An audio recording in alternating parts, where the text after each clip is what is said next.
I am Megan Reynolds, 40 years old. I work as a researcher at a pharmaceutical company. I live with my husband, Mike, and our 6th grade daughter in a condo we bought 6 years ago. Despite being busy and encountering troubles, I thought we were living happily as a family of 3 until that day. That day, when my husband said he was going on a business trip and left the house empty. My daughter and I were doing a major cleaning. That's when we found a completed divorce form. A photo of my husband with an unknown woman and child, and his diary. Today, just like that day, my husband said he was going on a business trip. But he is actually going on a trip with his mistress. I'm sure he will come back looking as calm as ever. If that's the case, I will also submit the divorce papers as if it's the most natural thing to do and disappear from my husband's life just as naturally. Mom, let's go. Yes, yes. We took one last look at our empty home from the entrance and slowly closed the door. The turning point was about 2 years ago when my husband became a regular employee. Megan. It's finally decided. What? I've been officially hired as a full-time employee starting in September. Really? Wow. It was the first time in a while I heard my husband's voice so lively at the beginning of the new year. I couldn't help but feel a lump in my throat.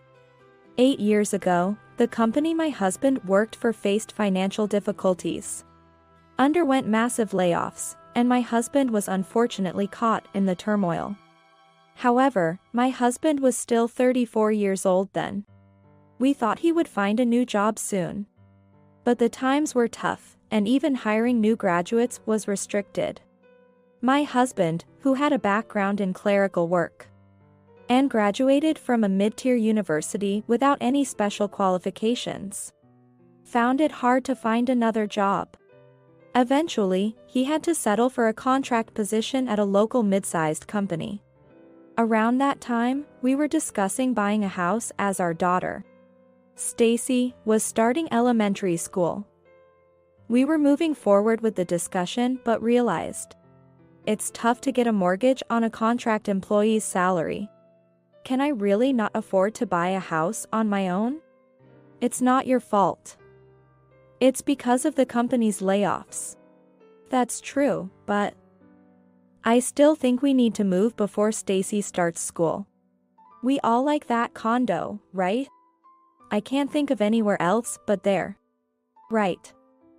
But it's popular, and we need to act fast, as the agent said. After hesitating for a moment, my husband suddenly asked and said, "Sorry, Megan, could we possibly take out the mortgage in your name?" It was a surprising proposal. I never thought my husband would ask me to take on a mortgage. But, given the situation, there was no other option. I was a researcher at a major pharmaceutical company, able to secure a mortgage and maintain our lifestyle without depending on my husband's income. We would likely pass the mortgage assessment without any issues. Okay. It's fine to use my name. Megan. Thank you. And so, I took out the mortgage, and we bought the condo. My husband worked hard to become a full-time employee, not just at his job, but by using the advantage of fixed working hours as a contract employee to acquire several job-relevant qualifications over a few years. There was no way he wouldn't be overjoyed by the offer of regular employment. Your hard work has been recognized by the company, congratulations. Thank you. After the layoff, being just a contract worker, you've supported me all this time, Megan. Really, thank you. It's nothing.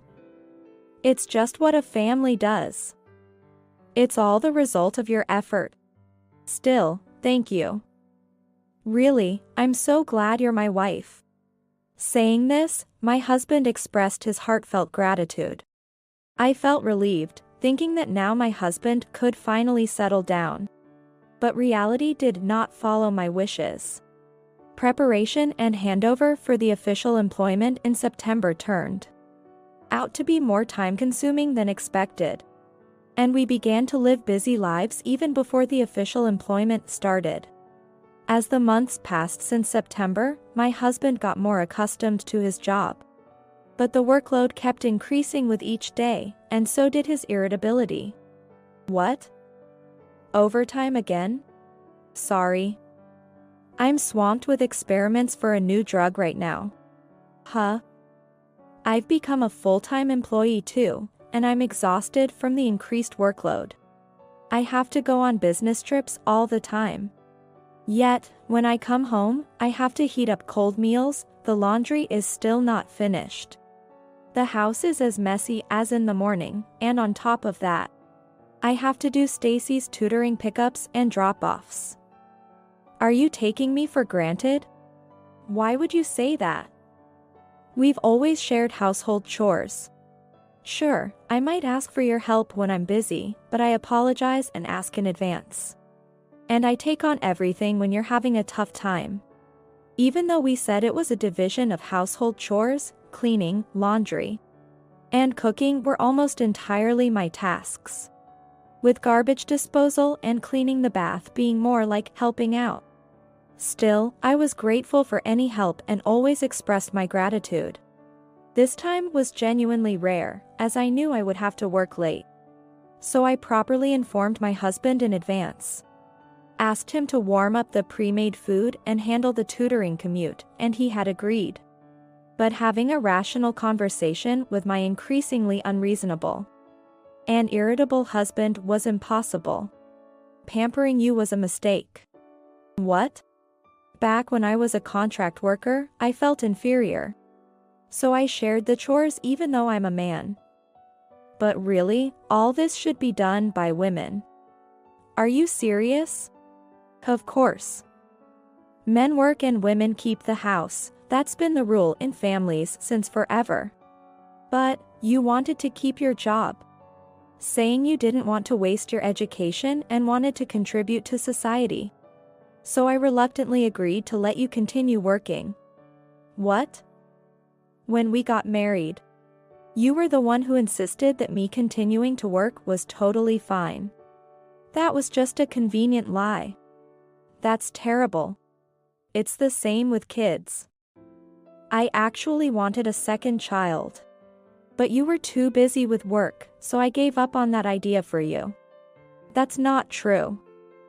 When we talked about it, you were the one who had been laid off. And you said we should wait because of that.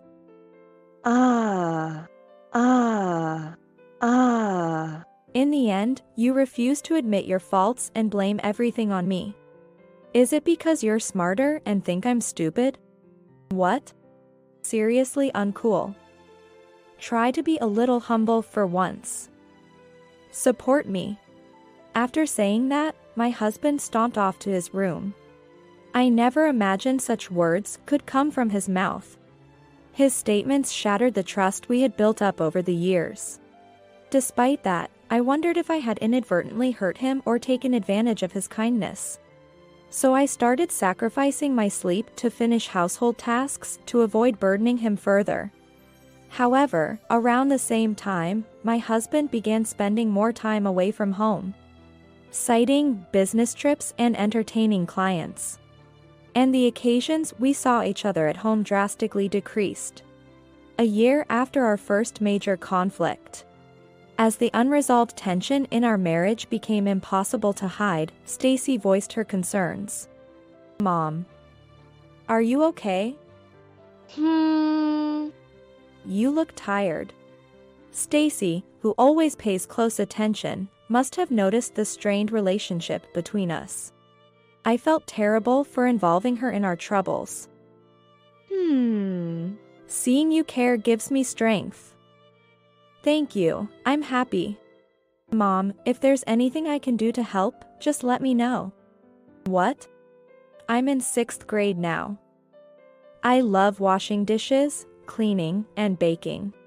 So I want to do more cooking too. Daisy. I found a recipe for delicious beef stew on the computer. I'll make it for you next time, okay? Touched by my daughter's offer to help and her smiling face, I couldn't help but tear up and hugged her small body tightly, trying to hide my emotions. Mom, I really love you. Yeah, I love you too. So, how about we do some major cleaning today? Your summer break is almost over. And I think we should clean up the house before the second term starts. Can you help me? Yes. My room is piled up with school prints and workbooks. Oh, let's do Dad's room too. What? Do you know Dad's room is messy? After our confrontation, my husband started sleeping in the room he used as a study. That room, used only for sleeping, was cluttered carelessly. I knew better than to touch anything in there, as it would surely make him furious. So, I would vacuum the open spaces and air out the blanket. But I never touched anything that was lying around or opened anything. My cleanliness-loving daughter couldn't stand the idea of such a dirty room in our house, saying, if we have such a dirty room, the dirty air and dust will come out with Dad into our home. Well, she had a point. I couldn't agree more on that matter. But isn't it bad to touch things without permission? It's fine. I'll just say I cleaned up. Dad is soft on me, right? Indeed. Convinced by Stacy, we quietly stepped into my husband's room, which he had left a few days ago, saying he was going on a business trip. I can't believe he complains about your housework when he lives in a room like this. While picking up clothes and papers off the floor in disbelief, I hurriedly gathered clothes left on the blanket, sorted them for laundry or closet storage, aired out the comforter, vacuumed, and quickly finished cleaning my husband's room. Suddenly, I noticed Stacy standing in front of my husband's desk, staring intently at something. Stacy, what's wrong?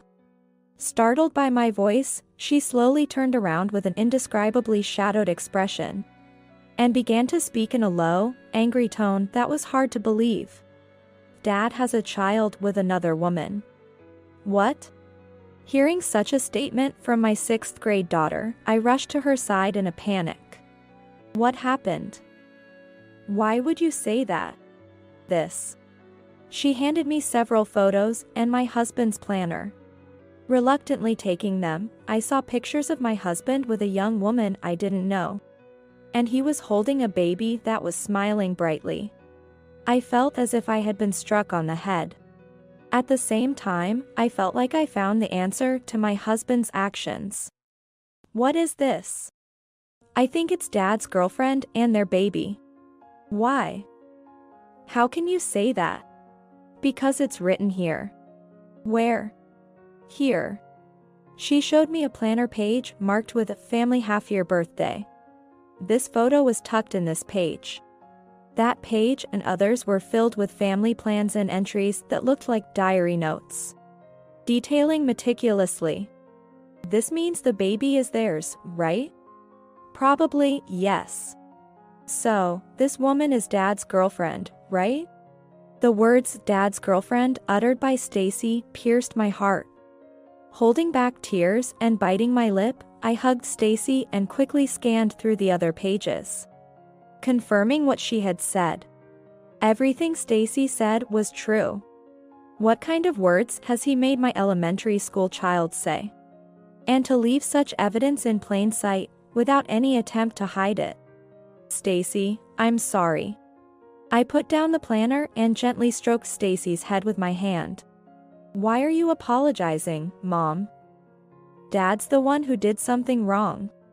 But I wonder if I had paid more attention to Dad. Maybe I could have prevented you from getting hurt. That's not it. I'm sure you're hurt more than I am, Mom. I know. Dad yells when he's in a bad mood, and you, trying to reconcile with such a dad, work even harder for the family. Stacy. Thank you. I don't know if hurt is the right word. It's more like feeling betrayed, I guess. Aren't you angry? Of course, I'm angry because what Dad is doing is selfish. It hurts everyone. Not just Stacy and me, but also Dad, our grandparents, our friends, everyone around our family. That's why I can't forgive him. While saying this to Stacy, my own words dug deeper into my heart. It was as if, while we were here, my husband had been creating another family. It's unthinkable as a person. Mom, did you really have no clue? I noticed that Dad was acting strange. So, I thought something was up. But honestly, I never imagined it was this. Actually, I thought something was off too. What? You know how Dad lets me play games on his phone when he's in a good mood? Stacy only has a kid's smartphone. So there's a rule that she can borrow ours to play games if we agree. At that time, I saw lots of messages from a woman. Really? Yeah. Messages like, thank you for today, see you tomorrow. Looking forward to our trip starting tomorrow, I love you too, and so on. You saw those messages? Yeah. I'm sorry, I thought it would shock you, so I didn't tell you. I had no idea Stacy had seen such messages. It's embarrassing and angering at the same time. I'm sorry too, Stacy. I made you worry too much. Stacy. If you notice or see something like that again, can you tell me everything? Yes, I'll help Mom. Help? You're going to make Dad regret it, right? Regret, huh? Yeah. I guess I do want to make him regret it a lot. I want to make him regret too. So, let me help, okay? Right. It's probably better to have more allies. Yeah. I'll gather information from Dad's smartphone. Gather information? Yeah. Dad thinks I'm still a little kid. So he's not cautious at all and enters his password in front of me. Is that so?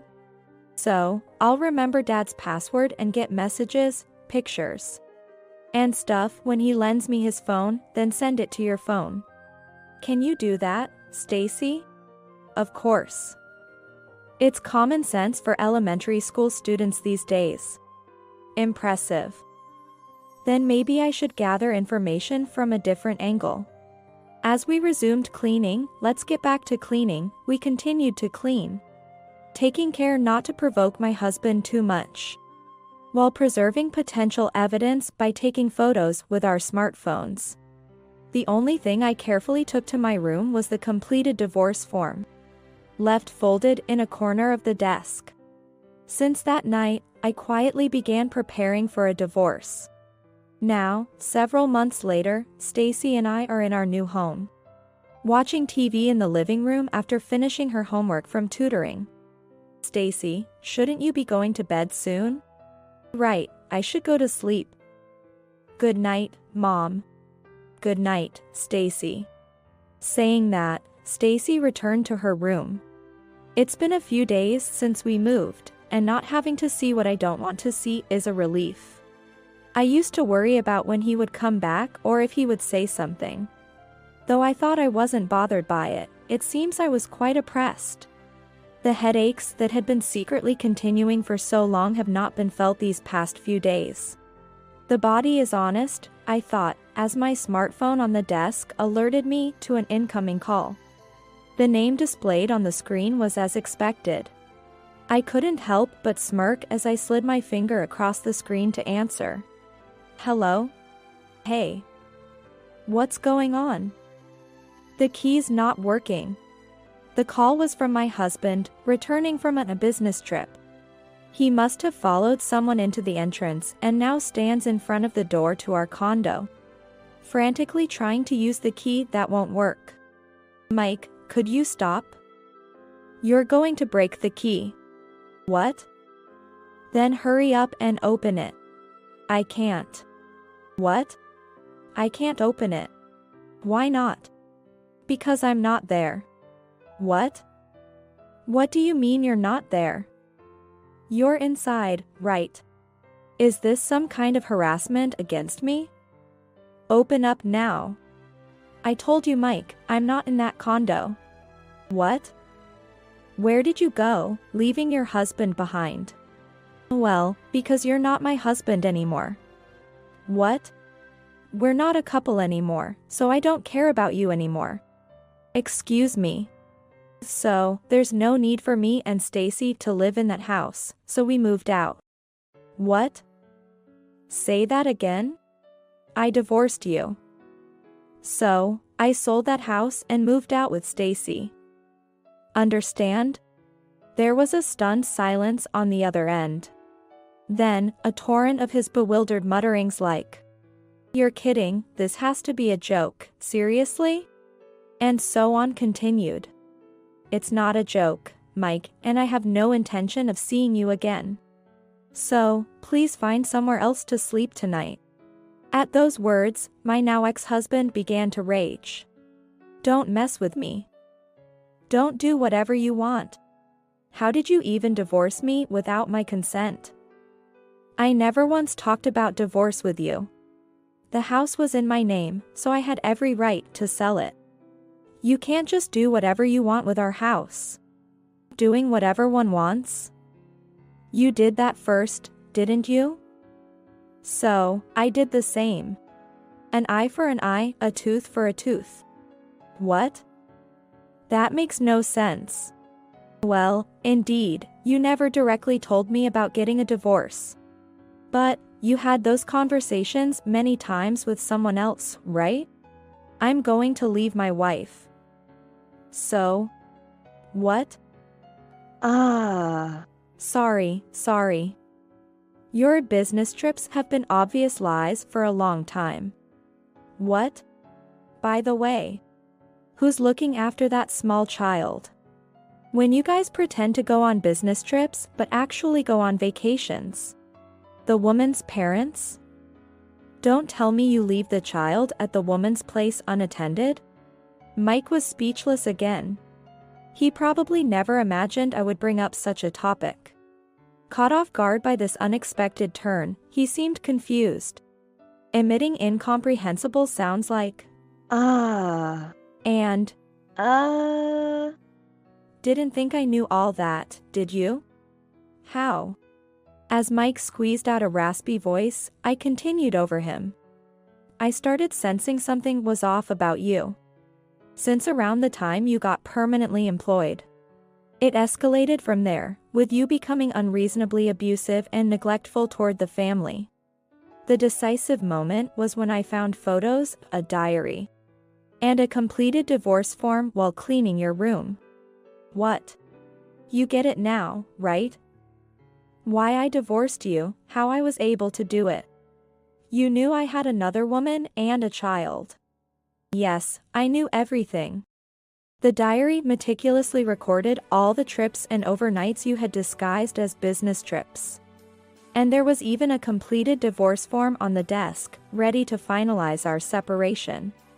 And it seems like you've been telling that woman you'd divorce me over Messenger. So, I gave you what you wanted. Happy now? Mike's ragged breathing came through the phone as he was thrown into further confusion. After doing all that, this man is now flustered. By the way, it was Stacy who first mentioned you might have a secret child. Huh?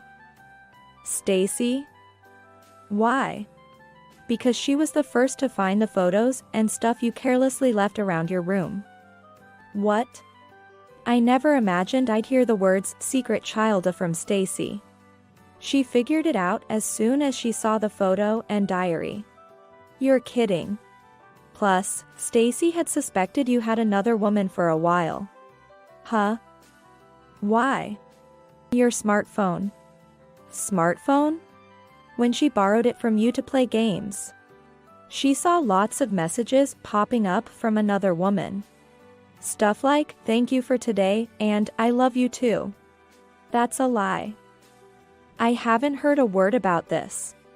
Did you think she'd tell you honestly after seeing that? By 6th grade, girls understand what those kinds of messages mean. What? She's just a kid in 6th grade. How would she understand adult relationships? Huh. So you acknowledge it's adult relationships then? Ah. Well, in reality, it's not just a relationship, but seems like you've gone way beyond that. Shut up. Anyway, Stacy knew about your mistress before me and kept it to herself. You treat Stacy like a little kid, showing no caution around her. That's why Stacy knows your smartphone password. She used that to collect messages and photos as evidence for me. What? Stacy knows my password? Stacy said you never guard against her because you think she's just a small child. Turns out it's true. You're so unguarded, you didn't even notice Stacy watching you text your mistress from behind, did you? What? Stacy did that. Yes. Stacy did it all for her mommy's sake. She remembered the content like a diary. So, your actions were practically an open book. All your supposed business trips that were actually vacations or overnights were known to us in detail. You're kidding. This business trip was with that woman to Colorado, wasn't it? How nice for you, going to Colorado in December. Taking annual leave during the busiest time of the year. Did you have fun? It seems Mike is wary of my unexpectedly bright and calm demeanor. Carefully choosing his next words. But I'm not going to let him dictate the pace. I continue to bombard him with words at my own pace. By the way, as I mentioned earlier, while you two were away on your trip, what exactly was happening with that little child? Surely, you didn't leave the child at the woman's place, did you? I left the child with her parents. They seem to adore their grandchild. Oh, they adore their grandchild, huh? So, they've been duped by you guys? What? You haven't actually married her, have you? But you're pretending to be a married couple? Well, no, but how transparent. Otherwise, they wouldn't have agreed to take care of the child. Poor parents. To be deceived by a fraudster like you. I'm not scamming anyone. It's just a matter of convenience. Convenience for what? You're always deceiving people around you. What are you really up to? What? Who else have I deceived? Us, obviously. Pretending to be on business trips when you're actually staying overnight with someone. Even starting another family. What else would you call that but deception? That's. I'll be making sure you pay for that. Huh?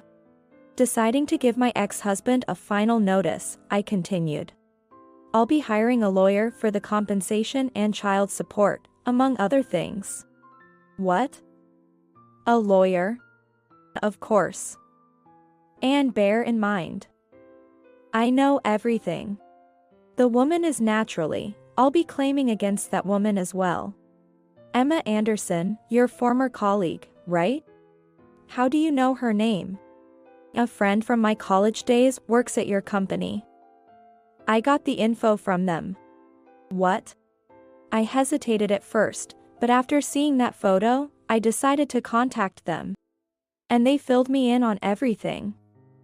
Friends are indeed valuable. They even told me you're in hot water at work. What? Since you became a permanent employee, I heard you've become rather harsh to others. And there have been multiple complaints of harassment filed against you at the internal compliance desk. Plus, there's the suspicion of infidelity leading to the pregnancy and resignation of a former employee, right? Sounds pretty bad to me. How did you know about that? Because my friend told me. What will you do if you're fired for compliance violations now? How will you pay the compensation or child support? And there's also the compensation you owe to your unemployed girlfriend, right? How will you manage? Huh? What will you do? My pressing tone caused Mike to shout back, demanding me to stop and calling me annoying. And then there's the care of that little child. How will he manage? Well, it's none of my business anymore. Anyway, I don't intend to speak directly with you about this matter anymore. Everything will be handled through my lawyer. Just remember this. Snooping on someone's phone is a crime. I know. But I haven't done that. It was Stacy who did it all for me without me knowing. If you say that's a crime and want to sue, you'd have to sue Stacy. Are you going to do that? That's right. You still adore Stacy too much to see her as anything but your little girl. You couldn't possibly sue her. Of course, I knew what Stacy was doing, but it was indeed Stacy herself who took the initiative. And I hadn't been involved at all. Stacy is hurt too. There's no way this man would sue his own daughter. After a moment of silence, Mike began to speak as if resigned. The condo is really empty? I told you, didn't I? Then, what about my stuff? Oh, sorry, I forgot to mention that. I sent everything to your parents' house. What? I properly informed your parents that I was sending the stuff and made my final farewell. But at first, we really weren't on the same page. It turns out, in their eyes, I had already married someone new after we supposedly divorced. I was taken aback to learn you even deceived your own parents. What? You told everything to my parents. Of course. Otherwise, how could I send your stuff to your family home? What have you done? Because they were clueless. At home, they thought we had divorced shortly after you became a full-time employee. That's... You brought that woman who's pregnant as your new wife? Unbelievable, right? But with her being pregnant, your parents had no choice but to accept her, right? Stacy had been saying she wanted to visit a grandma and grandpa multiple times. But you kept refusing because we were too busy. Turns out, it was because we were supposedly already divorced. Mike was at a loss for words as I rapidly explained. It was indeed a shock. I never expected to be informed by his parents that we had been divorced for over 1.5 years. Of course, due to the setup of having a new wife. He had met that woman and her child multiple times, and faced with such an atrocious reality. His parents were deeply apologetic to Stacy and me. Your father said, that guy can come back. But he's disowned until he apologizes to Megan and Stacy. I won't acknowledge anything about him. Seriously? Mike's father is a traditional craftsman who, while kind to others, is very serious and hates dishonesty. It's utterly shameful and unfortunate that they had to apologize for the actions of their wayward adult son. However, wanting nothing more to do with these two lunatics, I decided to graciously accept the support offered by Mike's parents. So, your belongings have already been delivered to your family home. Please go back home as soon as possible and sincerely apologize to your parents. Then, you might want to think about what you'll do next with your woman and your future. Although I doubt your father will easily accept it. This is so annoying. Excuse me? The real annoyance is dealing with you. Or, don't involve us in your farce ever again. The lawyer will contact you and that woman, so don't try to escape or hide. Deal with it properly. While Mike was still making noise on the other end of the phone, I had no intention of speaking with this man anymore and wanted to cut ties as soon as possible. With that mindset, I tapped the screen to end the call and proceeded to block his contact. Months have passed since then, and today was Stacy's middle school entrance ceremony. Walking home in her new uniform, she looked happy beside me. How do you like your uniform? I absolutely love it. It really makes me feel like I'm part of the middle school now. Do you think you'll make a lot of friends? Yeah. The teachers seem nice, and the classmates are easy to talk to. I'm looking forward to school every day now. Stacy had actually taken the middle school entrance exams. It was something we had decided on as she approached her senior years in elementary school. And my insistence on resolving our divorce before her exams was for this reason. I wanted to settle everything before your middle school entrance exams. Discovering my ex-husband's wrongdoing during the summer break. I didn't want to crush Stacy's long-held dream. With that determination, I planned the timing for our confrontation and prepared for everything. But I'm sorry, Stacy. It wasn't exactly an environment conducive to a student preparing for exams back then, was it? Huh? Really? Because we were all over the place, and Stacy. You were doing things like a spy, weren't you? Sneaking a look at the smartphone? Yes. Well, it was actually more peaceful without him around. And regarding the smartphone, it was kind of like stress relief. Huh? That was a stress reliever for you? Of course. Exposing the secrets of such a terrible person with my own hands was nothing but thrilling and exciting. With a beaming smile, Stacy spoke terrifying words, and I whispered, "You must never do it again, okay?" I don't plan to, but if someone else comes along who hurts Mom, I can't promise I won't. Those strong yet gentle words resonated deeply within me. It's okay. For now, I just want to enjoy living with just Stacy and me. Actually, I'm fine with it being just the two of us forever. Me too, if it's just me and Mom, we're invincible. Having a fun new school life and living just with Mom, I'm totally satisfied. Stacy said this with a sparkle in her eyes. Today, having reached this day safely, I finally feel the same. By the way, Grandma keeps sending me a lot of messages. I wonder if she's still worried. Of course, she's worried. After such an event, she must be concerned about how her beloved granddaughter Stacy is doing. It's not Grandma's fault though. Parents are like that. They feel like it's their entire fault that their son did such a thing. They're probably shocked. I guess so. What he did was truly awful. After the divorce, Stacy stopped calling her father a dad. Though she keeps in touch with her grandmother. She doesn't seem to know anything about that person's whereabouts. Calling him that person might be her way of putting distance and protecting herself. Unsaid, but it's natural for Stacy's heart to be hurt. Yet, I can't erase that hurt or pretend it doesn't exist. All I can do is layer over it with happy and joyful things, with positives. Stacy, you said you wanted a present for entering school, right? Yeah. We talked about it. Should we add to the family? Huh? Family? Yes, family. Stacy, you said you wanted a kitten, right?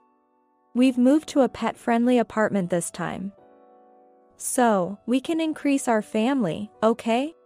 What? Really? Are you serious, Mom? Yes. Whether it's a brother or a sister is fine. A friend of mine is taking care of little rescue kittens, and she says there are lots of cute ones. So she invited us to come and see. What? Really? Yes. Actually, the place where the rescue kittens are is close by. Do you want to go see them now? After a moment of surprise, Stacy's face lit up with a brilliant smile. Yes. Let's go. I want to go, and she began to excitedly hop around. Whether adopting a kitten can heal the wounds of losing a family and being hurt, I don't know. But I believe the positives will gradually stack up. Then, let's go. Yes. Children grow up fast. Stacy will change day by day in her new environment. I vow to watch over Stacy's growth, pouring abundant love into her. With that thought, I grasp the small, warm hand beside me tightly. We start our walk towards a new encounter.